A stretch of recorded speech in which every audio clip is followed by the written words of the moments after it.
My brother laughed when he announced I didn't deserve a gift this year. The sound cut through the Christmas music playing softly in the background, some cheerful melody about peace and goodwill that now felt like a cruel joke. Everyone in the living room heard him.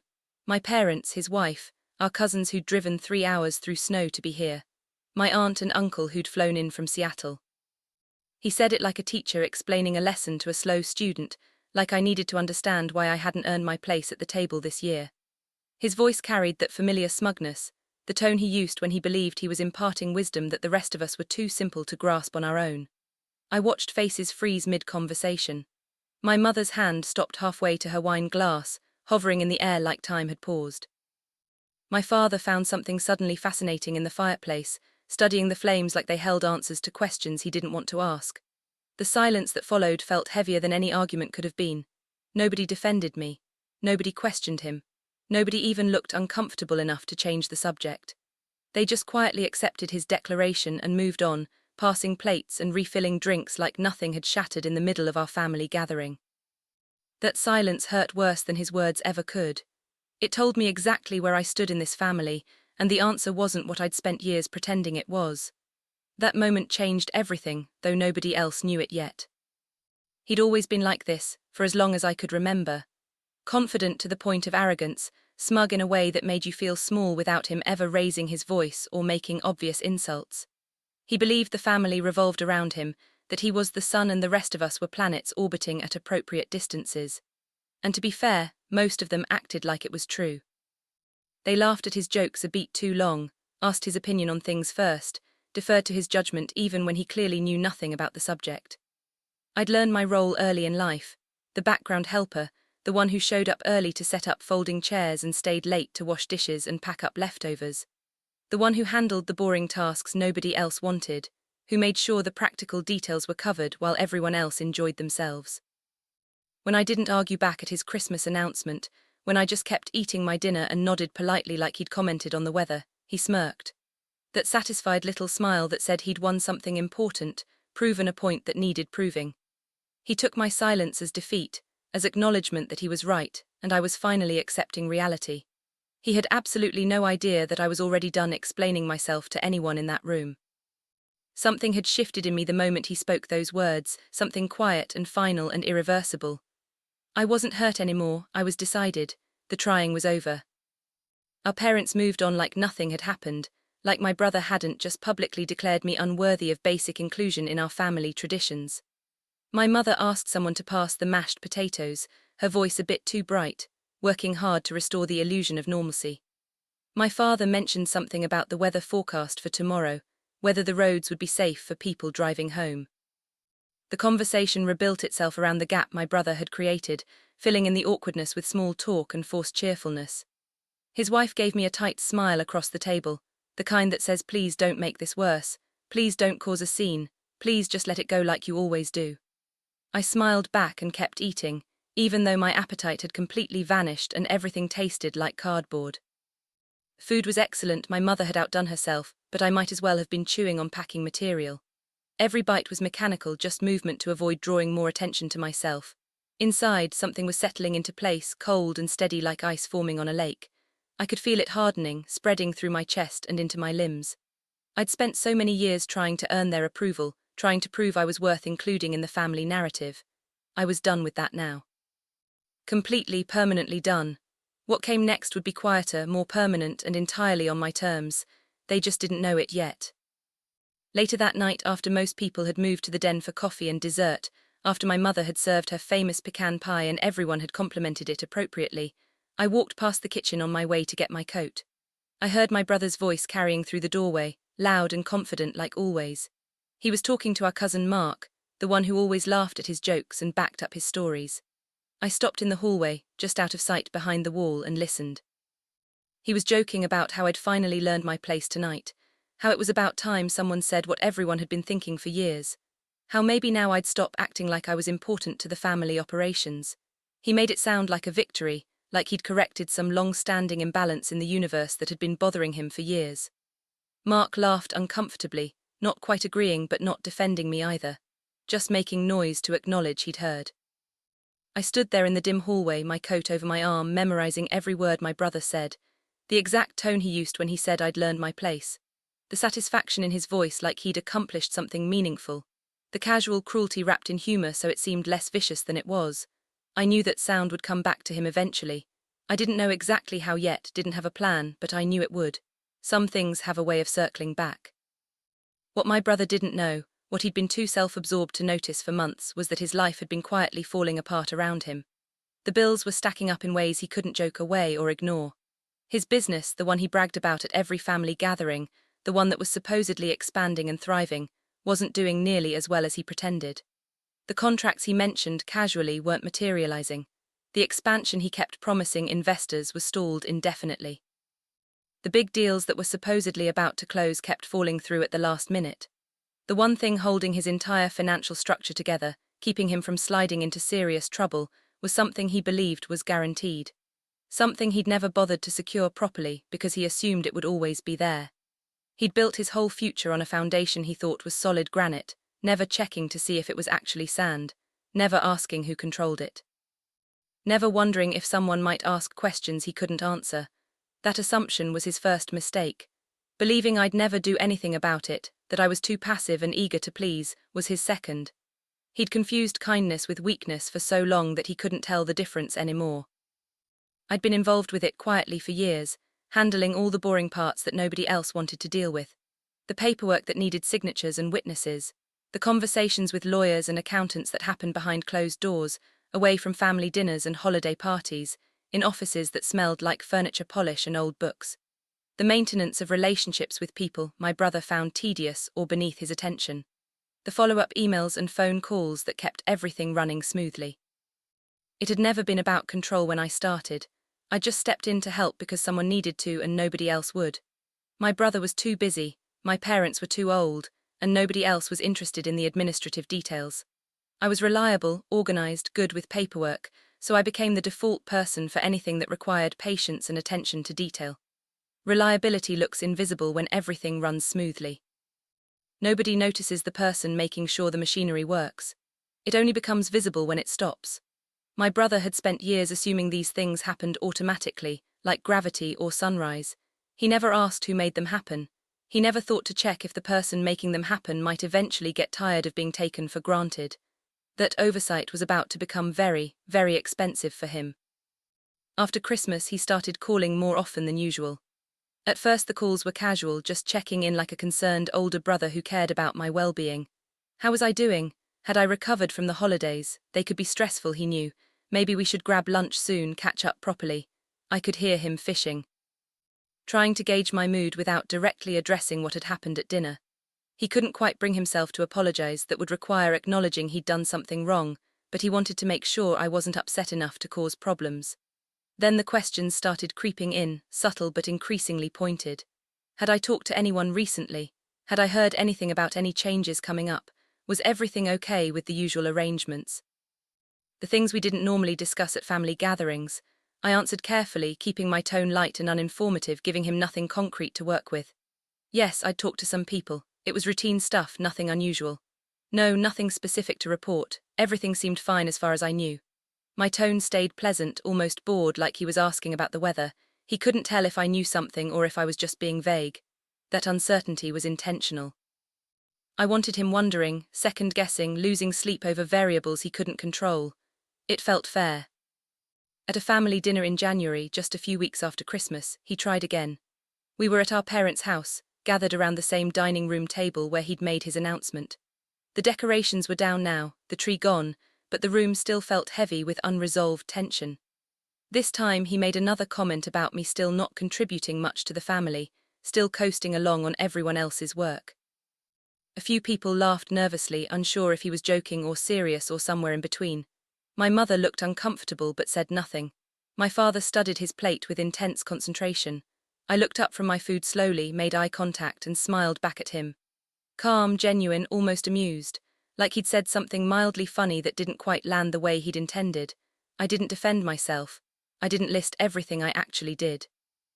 I didn't point out the irony of his accusation. I just smiled and went back to eating, cutting my chicken into precise pieces. He mistook that reaction for weakness again, for acceptance of his assessment. I watched him relax, satisfied that he'd reasserted his position in the family hierarchy. What he didn't see was that I was past caring about his opinion or his position. I'd moved into a different game entirely, one where his approval was irrelevant.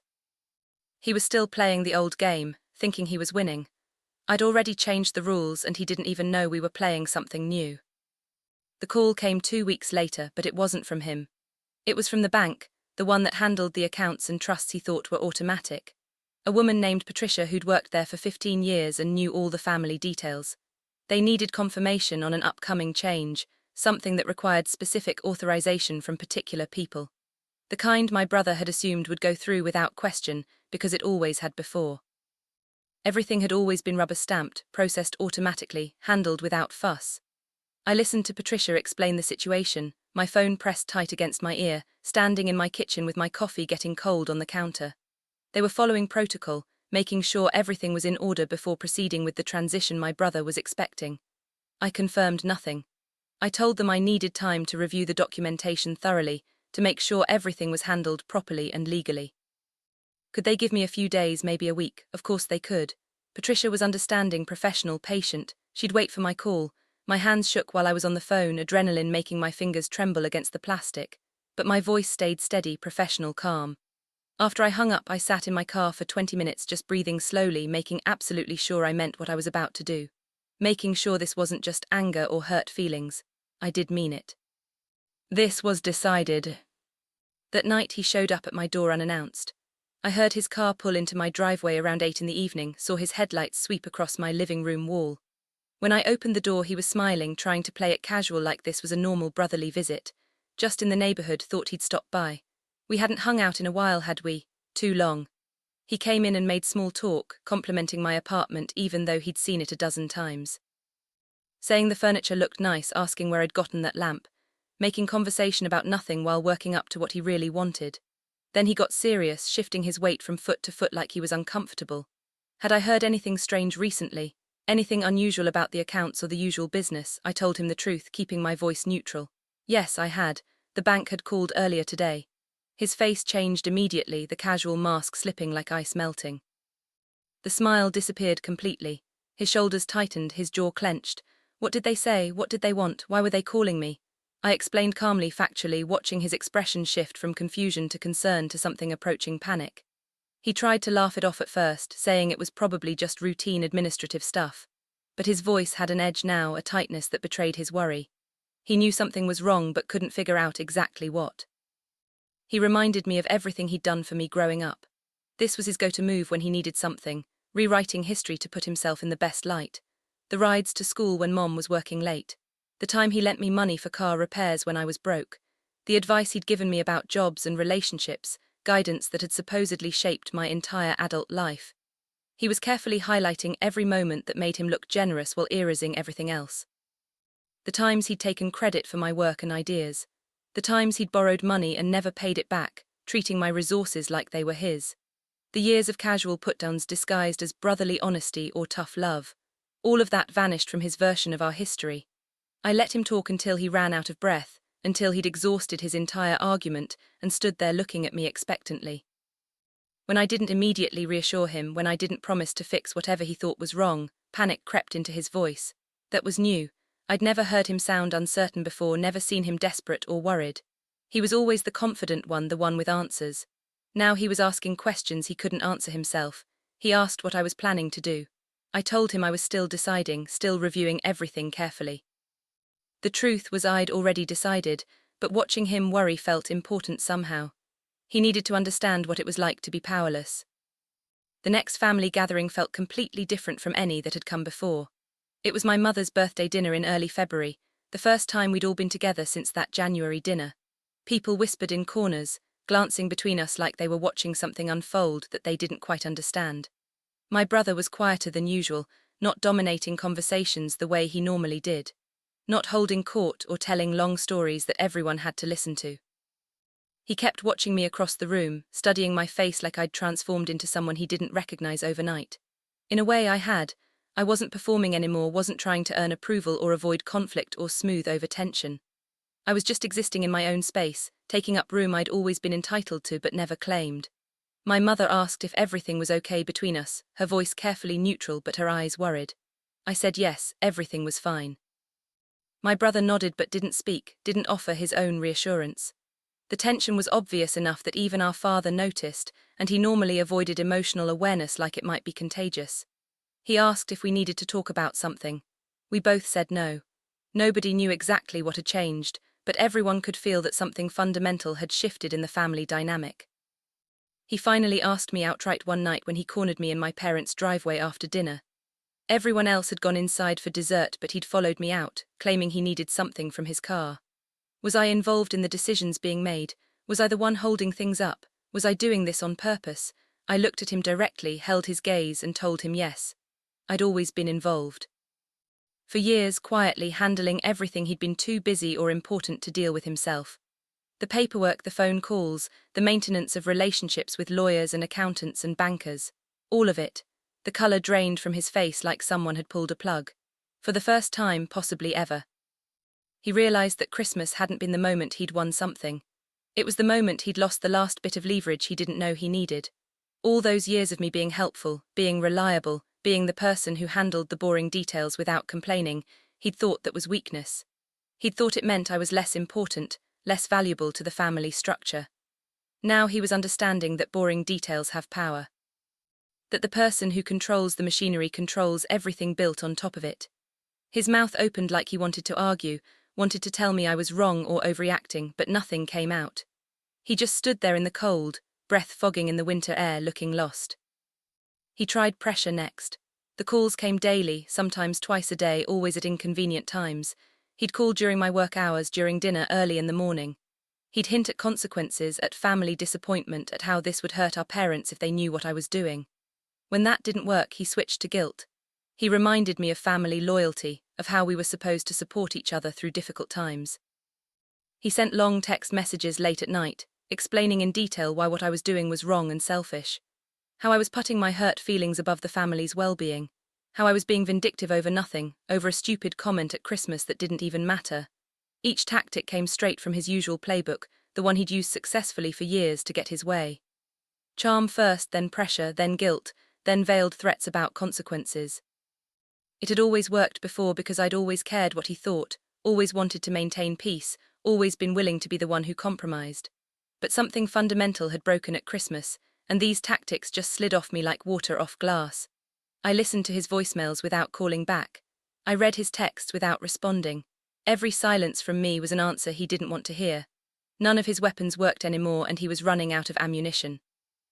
When manipulation failed, when he realized I wasn't going to respond to any of his usual approaches, he went public. He started telling relatives that I was sabotaging him, that I was being vindictive over nothing. He painted himself as the victim of my sudden irrational behavior, my inexplicable cruelty. Poor him, trying to hold the family together while his unstable sibling tried to tear everything down. A few people believed him at first, mostly the ones who'd never paid much attention to family dynamics or who found it easier to accept his version. They called to ask what was going on, why I was being so difficult. Why couldn't I just let things proceed normally? Then the paperwork surfaced. Documents with my name on them, signatures going back years, records of every conversation and decision. The timeline spoke for itself. It showed clearly who'd been handling what, who'd been responsible for keeping everything running smoothly all this time. The narrative my brother tried to sell started falling apart under basic scrutiny. The calls from concerned relatives shifted direction. Instead of asking why I was causing problems, they started asking why they'd never known I'd been handling so much. Why my brother had let everyone believe he was managing everything when he clearly wasn't. Some of them started remembering other things too, patterns they'd ignored before. Times when my brother had taken credit that maybe wasn't entirely his. Our parents asked me to come over one evening, just the three of us. They sat me down in the living room with tea and serious expressions. They asked why I'd never said anything sooner, why I'd let everyone believe my brother was the one managing everything, making all the important decisions. I told them the truth, all of it. I'd learned a long time ago that speaking up only made things worse. Every time I'd tried to take credit for my work, he'd found a way to diminish it or take it over entirely. Every time I'd asked for recognition, I'd been told I was being petty or that family didn't keep score. So I'd stopped trying. Silence had protected me from constant disappointment, Preparation had given me power I didn't have to announce or defend. My mother looked genuinely shocked, like she was seeing me clearly for the first time in years. My father just nodded slowly, processing information that contradicted years of assumptions. They asked what I wanted now, what would make this right. I told them I wanted what I'd always wanted, to be treated like I mattered, to have my contributions acknowledged instead of dismissed, to not be humiliated at Christmas dinner in front of the entire family. The bar had always been remarkably low, they'd just never managed to clear it. The final confirmation meeting was short and painfully clear. It happened in a lawyer's office downtown, one of those expensive places with dark wood and leather furniture that smelled like old money. My brother sat across from me at a conference table, looking smaller than I'd ever seen him. His suit was wrinkled, his face tired. The lawyer, an older man named Harrison who'd handled our family's affairs for decades, explained what my brother had already been told. The asset he'd assumed was his, the financial foundation his entire life was built on, had never actually belonged to him personally. It had only been entrusted to the family structure, managed through proper channels, maintained through careful administration. That trust could be modified or withdrawn based on various factors, including the judgment of those handling the administration, based on concerns about stability, responsibility, and long-term planning. My brother stared at the conference table like the wood grain might explain how he'd gotten here. How the ground he'd thought was solid had turned out to be quicksand. The lawyer asked if there were any questions, if anything needed clarification. My brother had none. What was there to ask? The situation was exactly as clear as it seemed. He'd built his entire life on something he didn't actually control, and now he was learning what that meant. He didn't yell or explode the way I'd halfway expected. No dramatic outburst, no threats, no last-ditch attempts at manipulation or bargaining. He just looked exhausted, diminished, and angry at the wrong person. He kept glancing at me like I'd betrayed him, like I'd broken some unspoken agreement we'd had, but there had never been an agreement. There had only been his assumptions and my silence. Those weren't the same thing, though he'd always treated them as if they were. I felt no joy watching him realize what he'd lost. No triumph, no satisfaction, no desire to gloat or rub his face in it, just relief. The kind that comes when something that's been wrong for a long time finally corrects itself, when a weight you've been carrying for years finally gets set down. The balance had shifted back to something closer to fair. He'd spent years taking more than he'd earned, benefiting from work he didn't do. Now he was learning what it felt like to have less than he'd expected. It was a lesson I'd learned much younger and survived just fine. He would too, he just wouldn't enjoy it. Word spread through the family quickly after that meeting. Information travels fast when it's interesting, and this was very interesting. The same people who'd stayed silent at Christmas, who'd watched him humiliate me without comment or defense, suddenly understood why things had changed. Why I'd stopped trying to please everyone. Why I'd withdrawn from the constant performance of family harmony. A few relatives apologized quietly, in phone calls or brief conversations at neutral locations. They said they should have spoken up at Christmas, should have noticed what was happening over the years, should have done something. I accepted their apologies without reopening old wounds or making them feel worse than they already did. There was no point in making them feel worse. They'd been complicit through passivity, not active malice. They'd just gone along with the easiest narrative, the one that required the least effort or uncomfortable questions. I understood that even if I didn't respect it. Forgiveness didn't mean forgetting, but it meant letting go of the anger that would only poison me if I held onto it. Some people expressed surprise that I'd been handling so much for so long. Others seemed embarrassed they'd never noticed or asked. My brother stopped calling entirely after the meeting. The daily calls ceased, the text messages stopped, the attempts at manipulation and guilt ended. When we ran into each other at family events, which became increasingly rare as he started skipping gatherings, he avoided eye contact. The confidence he used to wear like expensive cologne had evaporated. He looked ordinary now, maybe even a bit lost. Like someone who'd had their map taken away and didn't know how to navigate without it. The swagger was gone, replaced by something quieter and more uncertain. It turned out that his entire personality had been borrowed too, built on a foundation of assumed superiority that wasn't actually his to claim. Without it, he didn't know who to be. I almost felt sorry for him sometimes, in the same way you might feel sorry for someone who built their house on rented land and never checked the lease terms. The empathy was distant though, intellectual rather than emotional. I'd used up my emotional investment in him years ago. What was left was just observation, watching someone learn a hard lesson I couldn't have taught him any other way. He had to live it himself. Months later, he tried one last time to reconcile, He called in late spring and asked to meet for coffee, said he wanted to clear the air between us. I agreed, mostly out of curiosity about what approach he'd try this time. We sat across from each other in a generic café downtown, the kind with chalkboard menus and mismatched furniture. He told me he'd been doing a lot of thinking about everything that had happened. He'd realized some things about himself, about how he'd treated people over the years. He framed it carefully as forgiveness, him forgiving me for the position I'd put him in. The words were apologetic on the surface, but the structure was still fundamentally self-centered. He was sorry I'd felt hurt by his Christmas comment, but really I'd overreacted. He'd made mistakes, sure, but so had I by not communicating better. If I'd just told him how I felt instead of going nuclear, we could have worked it out. It was a masterclass in almost apologizing while accepting zero actual responsibility. I listened until he finished his coffee and his speech, then told him I appreciated him reaching out, but I wasn't interested in rebuilding what we'd had before. Some doors don't need to be slammed dramatically to stay closed. You can just walk away and not look back. That year I spent Christmas somewhere else entirely. I rented a cabin in the mountains, 3 hours from my family and their complicated dynamics and unspoken rules. There were no speeches about who deserved what, no rankings of worth or earned seats at the table, no walking on eggshells around someone's fragile ego, no performing gratitude for the privilege of being included, just peace and snow and silence. It felt unfamiliar at first, almost uncomfortable. I'd spent so many years in the noise and tension of family gatherings that calm felt foreign, like I was doing something wrong by enjoying it. But after a day or two, I settled into it. I read books I'd been meaning to get to for months. I cooked simple meals for myself without worrying about anyone else's preferences. I went for long walks in the snow without explaining where I was going or when I'd be back. It was perfect in a way nothing had been perfect in years. I sent my parents a card and made a brief phone call on Christmas morning. They understood, or at least they said they did. My mother sounded sad but accepting. My father just said he hoped I was happy. I realized eventually that the gift my brother Denny'd me wasn't actually the point of any of this. The physical present didn't matter, never had. What mattered was his belief that he had the authority to decide my worth, to determine whether I deserved inclusion in the family. He'd thought value came from permission, from external validation, from being granted a seat at a table someone else controlled.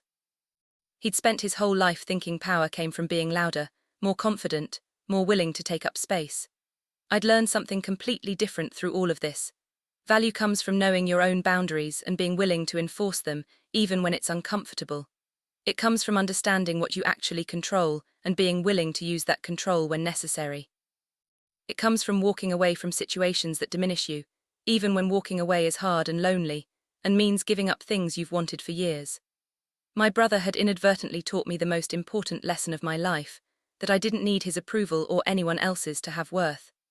I just needed my own self-respect and the courage to act on it, to make decisions that reflected my actual value rather than someone else's assessment. That was a gift he could never take back, no matter what happened next.